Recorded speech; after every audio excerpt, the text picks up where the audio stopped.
ওং স্থাপকায়শ্চ ধর্মস্য সর্বধর্মস্বরূপিণী অবতার বরিষ্ঠায় রামকৃষ্ণায় তে নমঃ। ঠাকুর, মা ও স্বামীজির চরণে শতকোটি প্রণাম। ঠাকুর শ্রী রামকৃষ্ণ ঈশ্বরের প্রতি কিভাবে বিশ্বাস আছে এই কথা ব্রাহ্ম ভক্তদের বলিতেছিলেন। ঠাকুর বলিলেন, তার প্রতি অনুরাগ করো, তাকে এরূপ ভালোবাসো যে সে যেন তোমার প্রার্থনা শোনে, এমন তার কাছে গোপনে ব্যাকুল হয়ে প্রার্থনা করো আর কাঁদো। মাগের ব্যায়াম হলে অনেকে কি করে, সে কান্নাকাটি করে, কি হয়তো টাকা লোকসান হলো, তাহলেও লোকে কান্নাকাটি করে। কিন্তু কর্মের জন্য লোকে আবার এক ঘটি কাঁদে। কিন্তু ঈশ্বরের জন্য কি কেউ কাঁদে? যদি ঈশ্বরের জন্য সঠিকভাবে কান্নাকাটি করা যায় বা ঈশ্বরের প্রতি ভালোবাসা, ভক্তি, অনুরাগ এইসব দেওয়া যায়, তাহলে ঈশ্বরকে পাওয়া যায়। তৈলক্য তখন বললেন, মহাশয়, এদের এত সময় কই, এরা সব ইংরেজের কর্ম করতে ব্যস্ত। ঠাকুর তখন সদরওয়ালাকে বলিলেন, আচ্ছা, তাকে আম মোক্তারি দাও। ভালো লোকের উপর যদি কেউ ভাত দেয়, সে লোকে কি আর তার মন্দ করতে পারে? তার উপর আন্তরিক সব ভাত দিয়ে তুমি নিশ্চিন্ত হয়ে বসে থাকো। তিনি যা কাজ করতে দিয়েছেন তাই তুমি এক মনে করো। বিড়াল ছানাকে দেখো না, বিড়াল ছানার কোনো পাটোয়ারি বুদ্ধি নাই। সে কি করে না, মা মা করে। মা যদি হেঁসেলে রাখে তো সে সেইখানেই পড়ে থাকে। সে কেবল মিউ মিউ করে ডাকে। আর মা যদি মনে করে যে তাকে গৃহস্থের বিছানা রাখবে, সে তাই থাকে, সেখানেও কেবল মিউ মিউ করে ডাকে। তার ভাবটা এমন যেমন সে মা মা করে। তখন সদরওয়ালা ঠাকুরকে জিজ্ঞাসা করিলেন, আমরা তো গৃহস্থ, আমাদের তাহলে কর্তব্য কতদিন করতে হবে? গৃহস্থদের প্রতি আমাদের যে কর্তব্যের কথা আপনি বললেন, সেই কর্তব্য আমাদেরকে কতদিন করতে হয়? ঠাকুর বললেন, তোমাদের কর্তব্য আছে বই কি, ছেলেদের মানুষ করা, স্ত্রীকে ভরণ পোষণ করতে, তোমার অবর্তমানে স্ত্রীর ভরণ পোষণের জোগাড় করে রাখতে হবে, যাতে তোমার অবর্তমানে স্ত্রীর কোনো অসুবিধা না হয়, সেই ব্যবস্থা তোমাকেই করে যেতে হবে। আর তা যদি না করো তাহলে তুমি নির্দয়। সুখদেব দয়া রেখেছিলেন। দয়া যার নাই সে মানুষই নয়। তোমার মধ্যে সর্বপ্রথম গুণ হলো দয়া গুণ। সদরওয়ালা আবার ঠাকুরকে জিজ্ঞাসা করলেন, তাহলে সন্তান প্রতিপালন যে করব, তাহলে কতদিন তাদেরকে প্রতিপালন করতে হবে? ঠাকুর বললেন, যতদিন পর্যন্ত তারা সাবালক না হচ্ছে, সাবালক হওয়া পর্যন্ত তাদের প্রতিপালন করতে হবে। যেমন দেখো না, পাখি বড় হলে যখন সে আপনার ভার নিতে পারে তখন তাকে ধাড়ি ঠোকরায়। মা পাখি তখন আর তাকে বাসায় থাকতে দেয় না, বাসার কাছকেই আর আসতে দেয় না। সদরওয়ালা বললেন, তাহলে স্ত্রীর প্রতি কি কর্তব্য? না তুমি বেঁচে থাকতে থাকতে ধর্ম উপদেশ দিবে, তার ভরণ পোষণ করবে, আর যদি সতী হয় তোমার অবর্তমানে তার খাবার জোগাড় তোমায় করে রাখতে হবে। তবে যদি জ্ঞানোন্মাদ হলে আর কোনো কর্তব্য থাকে না। যে জীব জ্ঞানোন্মাদ হয়, ঈশ্বরের দর্শন পায় বা ঈশ্বরে জ্ঞান হয়, তার আর কোনো কর্তব্য থাকে না, তাকে আর কোনো কর্তব্য করতে হবে না। তখন কালকার জন্য তুমি না ভাবলে ঈশ্বর ভাবেন, আগামী দিনের জন্য তোমাকে আর ভাবতে হবে না। তুমি যদি ঈশ্বর জ্ঞানী হয়ে থাকো তাহলে তোমার সে ভাবনাটা ঈশ্বর ভাববেন। জ্ঞানোন্মাদ হলে তোমার পরিবারদের জন্য তিনি ভাববেন। যখন জমিদার নাবালক ছেলে রেখে মরে যায়, তখন ওছি সেই নাবালকের ভাল নেয়। এসব আইনের ব্যাপার তুমি তো সব জানো। সদরওয়ালা তখন বললেন, আজ্ঞে হ্যাঁ, আমি জানি। বিজয় গোস্বামী তখন বলে উঠিলেন, আহা আহা, কি কথা! যিনি অনন্য মন হয়ে তার চিন্তা করেন, যিনি তার প্রেমে পাগল, তার ভার ভগবান নিজে বহন করেন। যেমন নাবালকের অমনি ওছি এসে জুটে। আহা, কবে সেই অবস্থা হবে! যাদের হয় তারা কি ভাগ্যবান! তৈলক্য জিজ্ঞাসা করিলেন, মহাশয়, তাহলে সংসারে কি যথার্থ জ্ঞান হয়, ঈশ্বর লাভ হয়?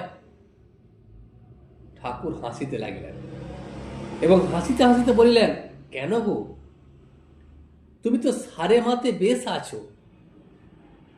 ঈশ্বরে মনে রেখে সংসারে আছো তো, কেন সংসারে হবে না? অবশ্যই হবে। তৈলক্য বলিলেন, সংসারে জ্ঞান লাভ হয়েছে, তার লক্ষণ কি? ঠাকুর বললেন, হরিনামে ধারা আর পুলক।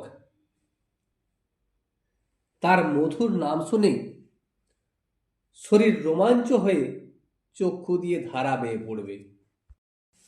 সে যদি কোথাও হরি কথা শোনে বা হরি নাম কোথাও শোনে, তার মধ্যে একটা রোমাঞ্চ তৈরি হবে এবং তার চক্ষু দিয়ে জলের ধারা বয়ে যাবে। যতক্ষণ বিষয়াসক্তি থাকে, কামিনী কাঞ্চনে ভালোবাসা থাকে, ততক্ষণ দেহ বুদ্ধি যায় না। বিষয়াসক্তি যত কমে, ততই আত্মজ্ঞানের দিকে চলে যেতে পারা যায়, আর দেহ বুদ্ধিও কমে যায়। যদি বিষয়াসক্তি একেবারে চলে গেলে তখন আত্মজ্ঞান হয়, তখন আত্মা আলাদা আর দেহ আলাদা এই বোধ হয়। যেমন নারকেলের জল না শুকলে তাকে দা দিয়ে কেটে শ্বাস আলাদা আর মালা আলাদা করা বেশ কঠিন কাজ, কিন্তু যখন জল শুকিয়ে যায় তাহলে নড়নড় করে, শ্বাস আলাদা হয়ে যায়। একে বলে খড় নারকেল। তখন আর কোনো কষ্টই করতে হয় না, সে আপনা হতেই আলাদা হয়ে যায়।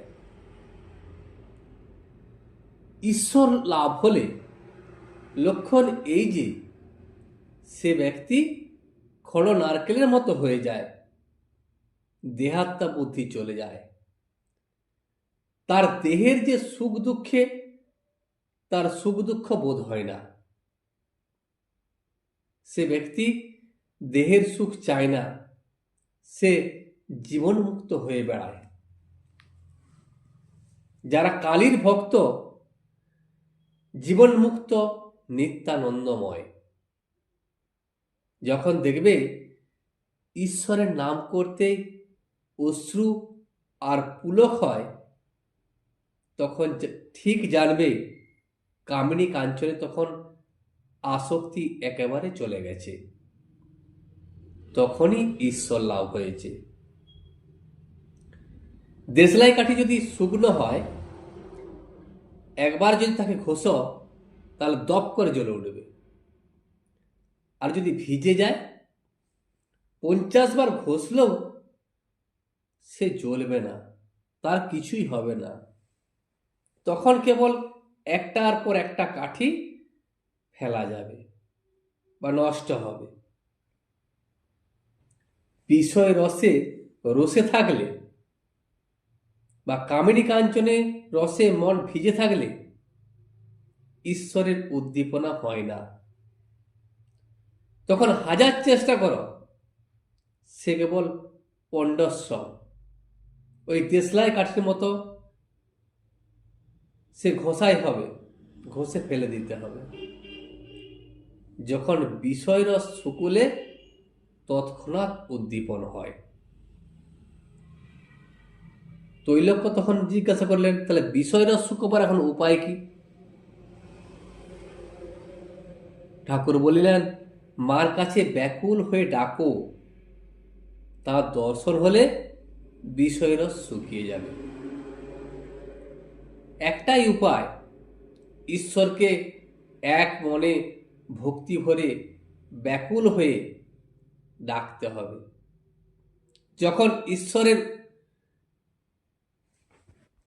দয়া হবে, তখন বিষয়রস আপনা হতেই শুকিয়ে যাবে। কামিনী কাঞ্চনে আসক্তি সব দূরে চলে যাবে। আপনার মা বোধ থাকলে এক্ষুনি হয়।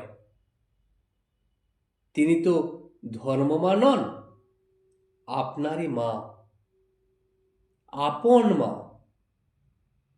ব্যাকুল হয়ে মার কাছে আবদার করো। দেখো না, ছেলে ঘুড়ি কিনবার জন্য মার আঁচল ধরে পয়সা চায়।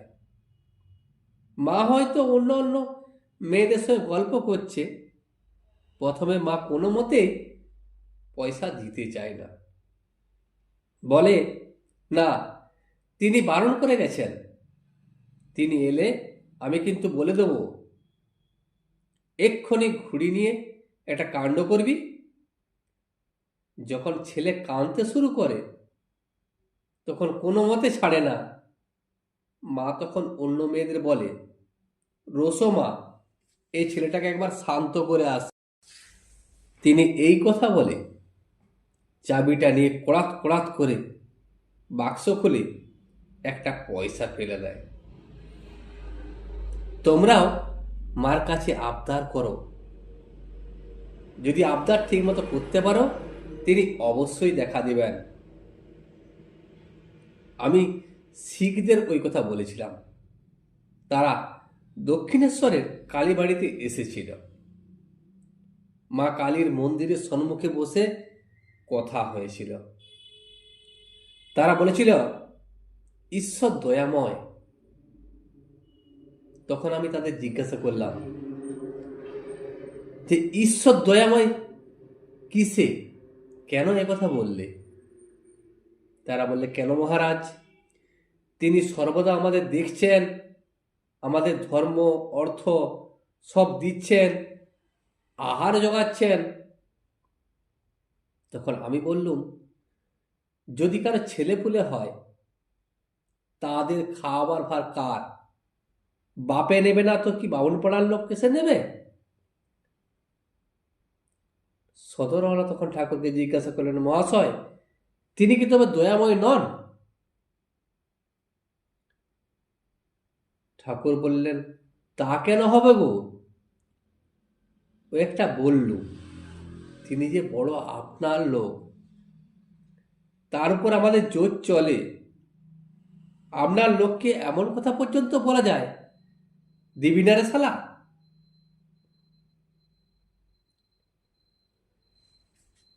আজ এই পর্যন্তই। ভিডিওটি শেষ পর্যন্ত দেখার জন্য আপনাকে অসংখ্য ধন্যবাদ। ভিডিওটি যদি আপনার ভালো লেগে থাকে তাহলে একটা লাইক, কমেন্ট এবং বন্ধুর সাথে শেয়ার করে দেবেন।